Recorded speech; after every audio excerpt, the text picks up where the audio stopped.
My question is directed to the Prime Minister because he's the chairman of the committee who appoints the Electoral Commissioner. So it's for him to make and respond. The Minister is not the committee. Honourable Member, you proceed with your question. Honourable Minister, your order. Honourable Minister, your point of order is out of order. Member for Madang, we have another point of order to sum up your question. Thank you, Mr. Speaker. I was just at the very end, but we will wait for the next point of order to come. Honourable Prime Minister, we have a point of order. Member for Suave, what's your point of order? That based on the failed LLG elections, that this electoral commissioner should be sacked immediately. Honourable members, question time. The Honourable Member for Madang. Thank you, Mr. Speaker, for affording me the opportunity to raise an important question. Mr. Speaker, my question is directed to the Prime Minister in his capacity as the chairman of the Electoral Commission Appointments Committee. It concerns the extraordinary, ever-changing age of the Electoral Commissioner, Mr. Simon Sinai, and the status of the Acting Commissioner appointed by the committee. Mr. Speaker, before I ask my series of questions, I wish to just provide a brief context. On the 1st of December 2021, the Electoral Commission Appointments Committee, chaired by the Prime Minister, appointed Mr. Sinai for a 4-year term expiring on the 1st of December 2025. He was appointed under Section 14 of the Organic Law on National Elections that states no one may continue to act after the age of 60.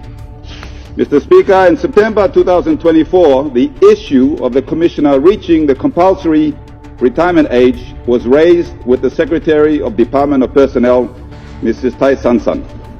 Ms. Sansan responded in writing that based on the 35-year service records and payroll files, confirmed that the Electoral Commissioner... Honourable Member, we have a point of order. Mr. Speaker, the Honourable Member for Madang is asking a question relating to the Electoral Commissioner. I understand the Portfolio Minister, Honourable Richard Richard Masere, who is the Minister for Administrative Services, which includes the Electoral Commission. Mr. Speaker, perhaps the good member could direct this question to the Portfolio Minister for the Prime Minister to take note. Thank you. Honourable Member, I think I have made this clear in the previous Parliament sitting that it is at the prerogative of the Honourable Members who are asking the question. Prime Minister as being the head of the NEC, and if the Honourable Members wish to direct the question to the Prime Minister, it's up to the prerogative, but I've taken note of your point of order, and Honourable Members, we have Ministers responsible on public matters and such, and if you wish to, it's better to hear from the Minister responsible. But at your prerogative, the Honourable Member for Madang, you can continue your question. Thank you, Mr. Speaker. Yes, just to clarify, my question is directed to the Prime Minister because he's the chairman of the committee who appoints the Electoral Commissioner. So it's for him to make and respond. The Minister is not the committee. Honourable Member, you proceed with your question. Thank you, Mr. Speaker. Before I was interrupted. So based on the records of the Department of Personnel Management, the Electoral Commissioner, Mr. Sinai's date of birth was on the 25th of November 1962, where the Secretary stated plainly, he is therefore 62 years of age. She then advised that the matter be referred to the Secretariat of the Electoral Commission Appointments Committee for appropriate action. Mr. Speaker, based on these facts, Mr. Sinai was 59 when appointed and 62 years of age in 2024, 2 full years past the legal retirement cutoff. That should have been the end of the story. But as soon as the age issue surfaced, a miracle occurred. on the 15th of October 2024, Mr. Sinai produced a freshly minted NID birth certificate, claiming he was actually born in 1965, instantly transforming him from 62 back to 59. In October 2025, the issue resurfaced when it became clear that even under the new purported birth date of 1965, he would now reach the compulsory retirement age of 60 on the 25th of October 2025. Honourable Member, we have a point of order. Minister for Justice, what's your point of order? Mr. Speaker, it's got to show that tell this House when he actually born, what is the birthday, which the hospital that keep record of it. Honourable Minister, your order. Honourable Minister, your point of order is out of order. Honourable Member for Madang, I'd like to ask you to make your statement short and you get to your question. Thank you, Mr. Speaker. We have other members who is almost completed, but this point of order now, I'm delayed. Okay. Fully aware of this, the Electoral Commissioner, chaired by the Prime Minister, convened an urgent meeting on the 28th of October 2025 this year and appointed a Mrs. Margaret Waghi as the Acting Commissioner. Mr. Speaker, however, not to be undone, shortly after Mrs. Waghi's appointment, Mr. Sinai produced another NID certificate. Honourable Member for Madang, we have another point of order. Honourable Minister for Coffee, what's your point of order? My point of order is that I think it is not appropriate to call names in this House. These are honourable citizens of our country. Let's call the positions they hold. Mr. Speaker, that's my point of order. They're not here to defend themselves. Honourable Minister, your point of order is in order, but I'll rule that since this is a constitutional office and it's a matter in reprint, so I think the Honourable Member's question is in order. And I'll ask you to sum up your question. Thank you, Mr. Speaker. I was just at the very end, but we will wait for the next point of order to come. So, Mr. Speaker, however, not to be undone, shortly after Mrs. Waghi's appointment, Mr. Sinai produced another NID certificate, this time claiming he was born in 1968, making him 57 years old. To add to the circus, Mr. Speaker, when questioned by the media, Mr. Sinai confidently declared he is 57, 3 more years before compulsory retirement, and claims he has no idea where the false and malicious documents, the very birth certificates he himself submitted, came from. At this stage, Mr. Speaker, perhaps if we wait long enough, he may soon qualify for grade 8 exams. Despite all of this, and despite the lawful appointment being made by Mr. Sinai, continues to occupy the office. Mr. Speaker, PNG now has a constitutional absurdity. One person now under question whether he has been knowingly unlawfully acting for 3 years and continues to act, and another that has been lawfully appointed by the Electoral Committee chaired by the Prime Minister. My series of questions are as follows. 1. Can the Prime Minister confirm that on or about the 28th of October 2025, the committee he chaired appointed Mrs. Margaret Waghi as Electoral Commissioner? 2. Has the gazetted notice for her appointment been issued? If not, why not? And when will it be issued? 3. Given Section 14 bars anyone from acting after the age 60, and the department's records show Mr. Sinai was born in 1962, on what lawful authority does he continue to act? 4. Will the Prime Minister request the tabling of the original department records, payroll data, driver's license, and multiple NID certificates, including those now publicly disowned by Mr. Sinai? 5. Will the Prime Minister ensure Mrs. Waghi immediately assumes office and Mr. Sinai ceases acting in breach of Section 14? This is an important issue because Mr. Sinai has issued advice to the Governor General to issue the writs, and his qualification is in question. Mr. Speaker, this is not a comedy skit. This is the Electoral Commission. Parliament deserves clarity. Thank you. The Honourable Prime Minister. Speaker, before I do respond to the good members' very good series of questions, I'd like to place a point of order. If the Speaker could rule in the affirmative, can I ask the member to repeat his fourth question? I lost him in the middle of all this. I'm only human beings. I do sometimes forget. So, please, fourth question. The Honourable Member, the Prime Minister, have requested if you can repeat the fourth question. Thank Not you, to Mr. read the whole Speaker. statement, but the fourth question. The fourth question is if the Prime Minister will request the tabling of the records confirming the Electoral Commissioner Mr. Sinai's age, records from the department, records of payroll, his driver's license, and those NID certificates. Thank you. Honourable Prime Minister. All right, Mr. Speaker, I want to thank the member for Madang for asking a series of very important questions. Firstly, I confirm that the Electoral Commission Appointments Committee did meet, and for the record and for public awareness and information, all constitutional office holders, their appointments are made by a body of members of those respective committees. And usually in the constitutional offices, you have the opposition leader, the Chief Justice, the Public Service Commission Chairman, the Prime Minister. So there's about 4 or 5 leaders who constitute those committees, and they make those appointments, or they deliberate and the appointments are made or refused.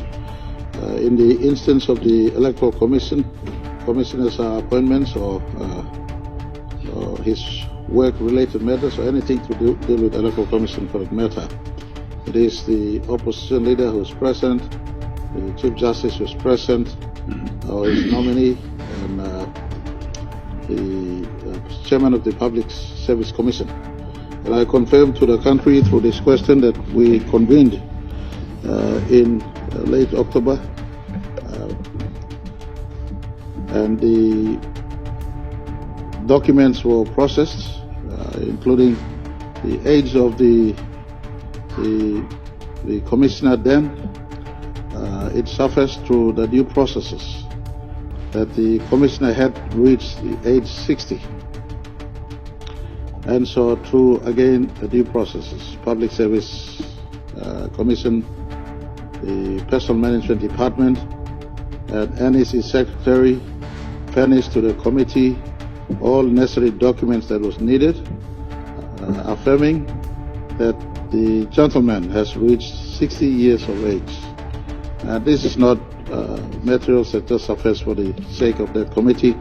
These are records on file. So those records and those who are in the employment of the public service must know that your own documents in file affirm or otherwise your employment history. And so from documents that in fact member is correct, predates that current or the last Electoral Commission Appointments Committee meeting. The meeting of December 1st, 2021, on the premises of those records, it saw that the Electoral Commissioner has reached age where it was appropriate for his appointment, unlike others that would have received a 6-year contract by virtue of age limitations. We curtail back to a 4-year contract, or if not, when the age hits 60. And so I want to confirm to the country records that was presented before the Electoral Commission Appointments Committee point to the gentleman reaching 60. The due process was deployed. A couple of names were presented to fill in the vacancy, and so those names were presented. And I want to make response in the matters relating to question 4 when he asked if these matters could be tabled. Unless the evidence that is, the need requires, I think my word is sufficient. The committee is a committee of different constitutional office holders, opposition leader included. So we process the matter. Age The gentleman went past 60, on record, his own record. I do not intend to labor on new submission of age in a land of unaccounted for NIDs. This sort of thing does happen. He is entitled to claim his age, this and that, but on matters and record that was presented, please, the gentleman has gone past 60. And so the committee did the right thing, the appointments committee, and we appointed the acting electoral commissioner. And I sought additional advice from the state solicitor. The state solicitor did advise me that the acting electoral commissioner, in the context of the LG elections that is on foot, I sought advice from the acting state solicitor, and the state solicitor did advise that whether in acting capacity or permanent capacity, whoever holds the office of electoral commissioner has every power to dispense with duties of the electoral commissioner. In this instance, the acting electoral commissioner gets in, they could facilitate the return of writs of all LGs.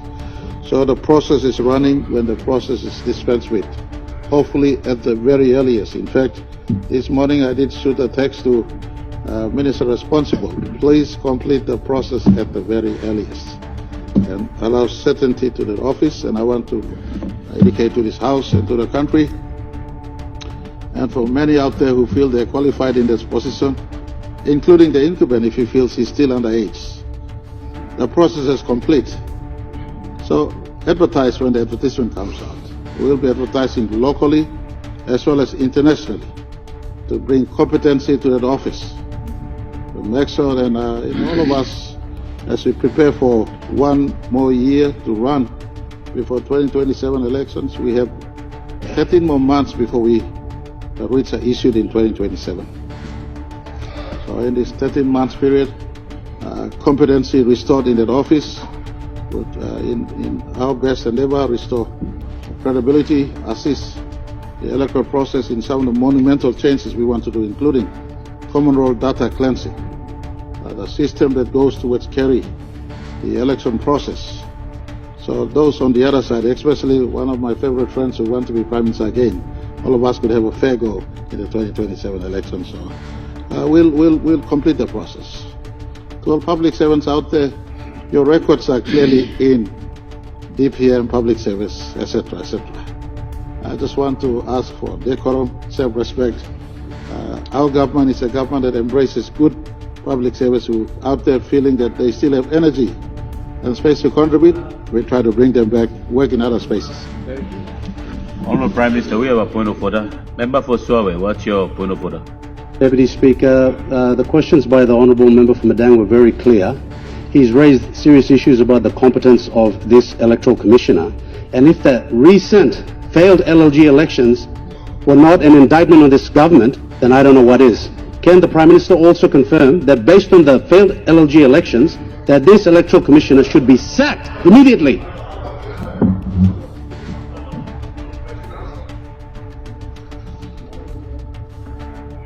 Honourable members, it's the chair that will make a decision on the point of order. The Honourable Member for point of Suave, your point of order is out of order. The Honourable Prime Minister. Mr. Deputy Speaker, no wonder why he's got it wrong many times in the standing order provisions, including vote of no confidence attempts. Get it right. It's a supplementary question, ask a supplementary. So point of order, do a point of order correctly. Basic requirements of every member of Parliament. Mr. Speaker, I want to ask this House. The Electoral Commissioner's time has run out of him. The biological clock has ticked. The process has run its course. The members of the Electoral Electoral Commission Appointments Committee has said some of the highest constitutional office, Chief Justice for goodness sake, Opposition Leader for goodness sake, James Marape don't run these committees on my own. These officers sit, including ICAC and all the other constitutional office, this body of leaders sit to meet. For Electoral Commission, we've run past all data, document, evidence available now. Sorry, my friend, but Your own record speaks. So, Acting Commissioner has been appointed. What's her name again?